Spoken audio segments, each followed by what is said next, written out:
تلنگانہ میں SIR کے بعد حیدرآباد میں ووٹرز کی تعداد کم ہونے کا امکان۔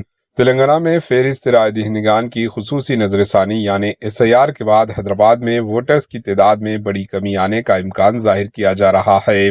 ذرائع کے مطابق ریاست بہار میں کامیاب SIR کے بعد الیکشن کمیشن نے 11 ریاستوں اور 3 مرکزی زیر انتظام علاقوں میں یہ عمل مکمل کیا، جہاں لاکھوں ووٹرز کے نام لسٹ سے نکالے گئے۔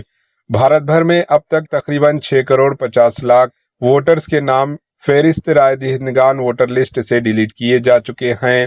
ڈیلیٹ کیے گئے ووٹروں کو 4 زمروں میں تقسیم کیا گیا ہے۔ غیر حاضر ووٹرز جو دستیاب نہیں ہیں، منتقل شدہ ووٹر جو کسی اور مقام پر منتقل ہو چکے ہیں، فوت شدہ ووٹرز جن کے نام اب بھی لسٹ میں موجود تھے، اور ڈپلیکیٹ ووٹرز جن کے نام ایک سے زیادہ مرتبہ درج تھے۔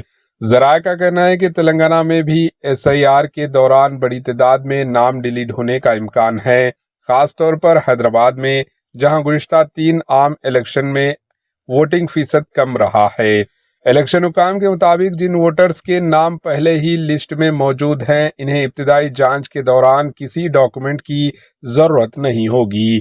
البتہ اگر کسی ووٹر کا نام غلط ہو، رہائش میں ایڈریس میں تبدیلی ہو یا لاجیکل فرق سامنے آئے تو نوٹس مرحلے میں ڈاکومنٹ جمع کروانا لازمی ہوگا۔ Bureau report AHN news. AHN news کے YouTube چینل کو سبسکرائب کریں اور بیل آئیکن کو دبانا نہ بھولیں تاکہ آپ کو ہر نئی آنے والی ویڈیو کا نوٹیفیکیشن بر وقت مل سکے۔